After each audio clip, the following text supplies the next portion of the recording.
My mother didn't raise her voice when she said it. That's what made it worse. She looked straight at me across the dinner table, cut her chicken carefully, and said, "Eliza, if you had even half of your sister's drive, your life would look very different." The sentence didn't sound cruel. It sounded settled, like a conclusion she'd reached years ago and finally decided to say out loud. The room went unnaturally still. My fork hovered above my plate.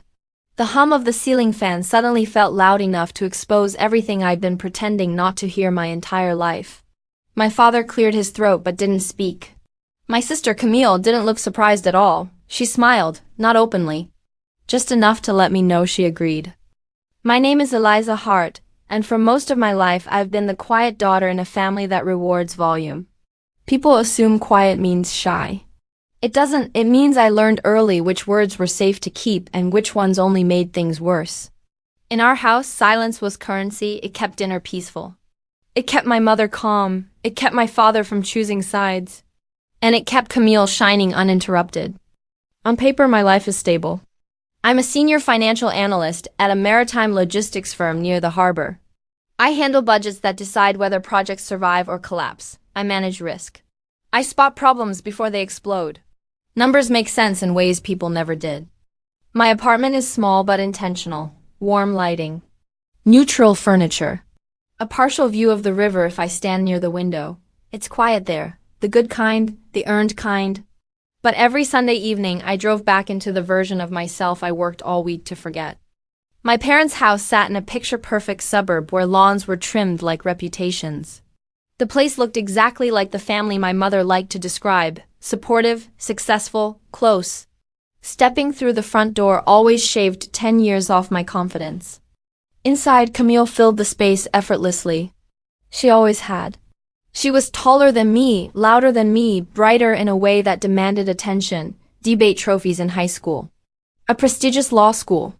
A career that came with titles people respected without question. She spoke and people listened. I worked and people assumed. Dinner followed its usual script.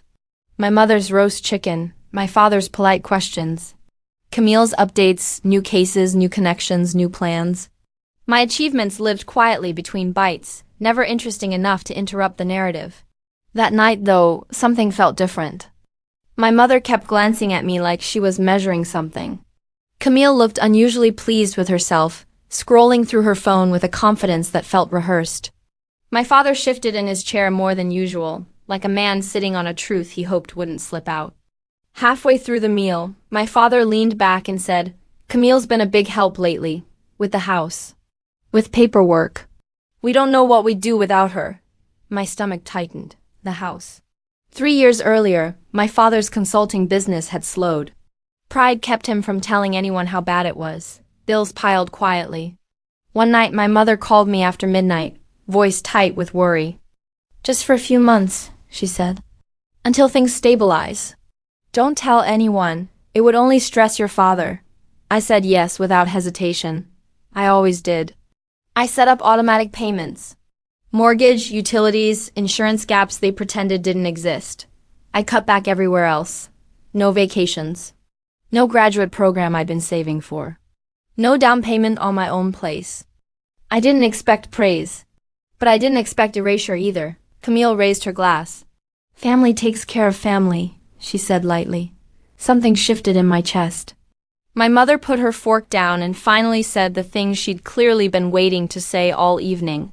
"Eliza, you've always been dependable," she said. "But Camille has ambition. She pushes forward. That's the difference. Dependable."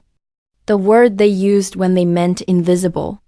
I felt heat rise behind my ribs, slow but steady. I could have swallowed it like I always did. I'd done it 1,000 times before.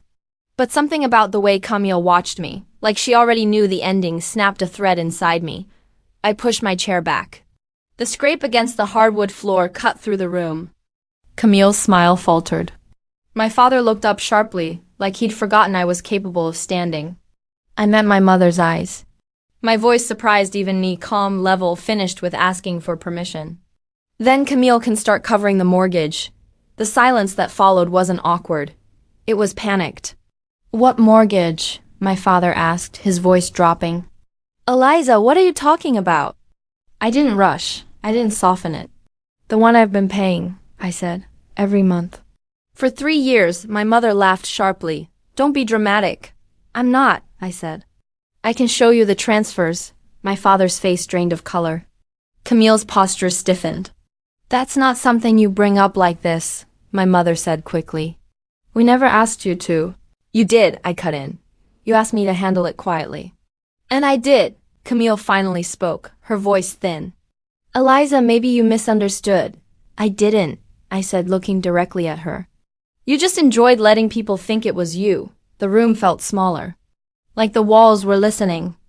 My father stood halfway, then sat back down, hands shaking slightly. We can talk about this later, he said. This isn't appropriate. There it was, the familiar move. Bury the truth. Protect the story. Something inside me locked into place. Clean, sharp, irreversible. I picked up my coat. I'm done pretending, I said. And I'm done paying for a story where I don't exist. No one stopped me. Outside, the air was cold and honest. My hands trembled, not from fear, but from the shock of finally saying what I'd been holding in for years. That night, back in my apartment, I opened my laptop, found the automatic payment, and hovered over the button, cancel transfer. For the first time in 3 years, I chose myself. And I had no idea how much that choice was about to cost, or what it was about to expose. The first thing I noticed after I canceled the payments was the silence. No calls, no messages. No passive-aggressive check-ins disguised as concern, just nothing. At first, it felt peaceful. Then it felt deliberate. For 3 years, my phone had buzzed regularly with small requests wrapped in politeness. Just this month. Things are tight, we'll fix it soon. Now that the money was gone, so was the communication. It was as if my usefulness had expired. I focused on my life instead. I started running along the river before work, letting the cold air burn the sleep out of my lungs. I signed up for a cooking class I'd always postponed. I stayed late at the office and finally accepted a leadership role I'd turned down twice. Because I didn't have the time. The space they left behind filled faster than I expected. Then, on a Sunday morning, my phone vibrated while I was watering the small plant on my balcony. It was a picture. No explanation. Just an image sent by my parents' neighbor, a woman who'd watched our family for decades and never missed anything. My childhood home stood in the frame, sunlight catching the porch rails. A wide banner stretched across the front. Thank you, Camille. For saving our family home, I stared at the screen until my hands went numb. Saving. As if the last 3 years hadn't happened. As if my name had never existed in the equation at all. I didn't cry. Not because it didn't hurt, it did, but because something sharper had taken its place. A clarity so clean it almost felt calm. They hadn't just taken credit. They had rewritten history. I sat at my dining table and opened the folder I'd avoided for weeks. Bank statements. Transfer confirmations. Messages asking me not to tell anyone. Every receipt of quiet responsibility I'd carried alone. Lined up properly, it didn't look like money. It looked like evidence. That afternoon, my cousin Hannah called. Her voice was hesitant, like she already regretted dialing. Eliza, she said, I think you should hear this from me. I waited. They're planning a family appreciation dinner, downtown, nice place. Everyone's invited. I closed my eyes. They asked me to help with the slideshow, she continued. It's centered on Camille. About how she stepped up when things got hard. There it was, not a misunderstanding, not confusion. A decision. Did they mention me? I asked. A pause. Too long. No, Hannah said quietly. I exhaled slowly. Send me the file. She hesitated. Eliza, I don't want to get caught in. I know, I said. Just send it. When the slideshow arrived, I opened it without emotion. Photo after photo of Camille standing proudly in front of the house. Camille holding paperwork. Camille embraced by my parents like a savior. Captions praising her sacrifice, her responsibility, her devotion to family. It was polished, convincing, and completely false. I didn't delete a single slide. I made a copy. Then I added mine. After the final image praising Camille as the anchor of the family, I inserted a new slide, a timeline. Month by month, transfer by transfer. Clear, undeniable, not dramatic, factual. Bar charts, payment summaries. Screenshots of messages asking for help, for secrecy, for patience. The last slide was simple. A photo of the house. And beneath it, 4 words, the full story matters. I saved the file in 3 places: laptop, cloud, USB drive that went into my bag like a pulse. I didn't send it to anyone, not yet. 2 weeks passed. Then the invitation arrived. A message from my mother, clipped and formal. Family appreciation dinner, Saturday, dressed nicely, no apology, no acknowledgement. No mention of the banner. I stared at the message longer than I needed to. They didn't invite me because they missed me. They invited me because they believed I would stay quiet. Saturday came faster than I expected. The restaurant sat high above the city, glass walls glowing with warm light. Through the windows, I could already see silhouettes, familiar postures, familiar laughter. Camille stood near the center, elegant and confident, accepting praise like it was owed. I didn't go inside right away. I stood just outside the doors and listened to my own breathing, calm, steady, ready. When I stepped in, the host guided me to the back as my father took the microphone. "We're here tonight," he said proudly, "to honor someone who stepped up during a difficult time. Someone who carried this family when we needed it most." Applause filled the room. Camille smiled, eyes shining. The slideshow began. I watched silently as lie after lie slid across the screen, each one cleaner than the last. Then the image changed. The room stilled, numbers replaced faces, charts replaced smiles. Dates filled the screen with unforgiving clarity. Whispers rippled through the crowd. Camille's smile vanished. My parents froze. I stepped forward. "If the truth feels uncomfortable," I said evenly, my voice carrying without effort, "that's not my responsibility anymore." Every head turned. My father stared at me like he was seeing a stranger. My mother's face tightened, not with shame, but fear. Camille's composure cracked completely. "For 3 years," I continued, "I paid the mortgage on that house, quietly, consistently, while the story was rewritten to make applause easier." My father tried to speak. "Eliza, this isn't— why not?" I asked. "You wanted everyone to know who saved the house."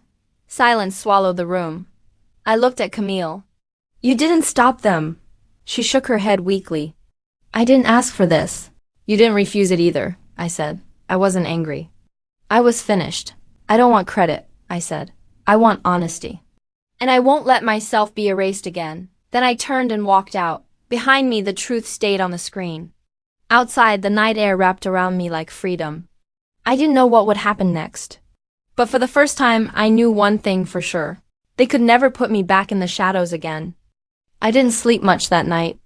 Not because I was anxious, but because my body wasn't used to this kind of quiet after confrontation. For years, tension had lived under my skin like background noise. Now that it was gone, everything felt exposed. The next morning, messages flooded in. Cousins, aunts, people who had never once asked how I was suddenly wanted clarity. Some offered support. Some offered awkward neutrality. A few stayed silent, loyalty choosing its side. My parents didn't call. Camille didn't either. I expected anger, blame, maybe even threats to fix what I'd done. What I hadn't expected was how quickly the narrative collapsed without me holding it up. By Monday afternoon, the truth had spread faster than I ever could have planned. Not because I'd pushed it, but because lies don't survive daylight. At work, I was calm, focused, grounded. When my director stopped by my desk and mentioned a leadership role opening at our Seattle office, I didn't hesitate this time. "I'm interested," I said. That evening, there was a knock at my door. I already knew who it would be. My parents stood in the hallway closer together than I'd ever seen them. Smaller somehow, older, the confidence they carried into rooms their whole lives had finally abandoned them. I stepped aside and let them in without a word. They moved slowly through my apartment, taking in the space, the clean lines, the quiet, the proof that I'd built a life without their guidance or approval. My mother's eyes lingered on the bookshelf, the dining table, the framed certificate on the wall. She swallowed hard.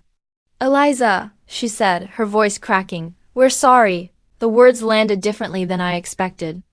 Not because they were powerful, but because they were late. My father spoke next. "We let things get distorted. We should have protected you." "We didn't." I leaned against the counter and waited. We want to make it right, my mother added quickly.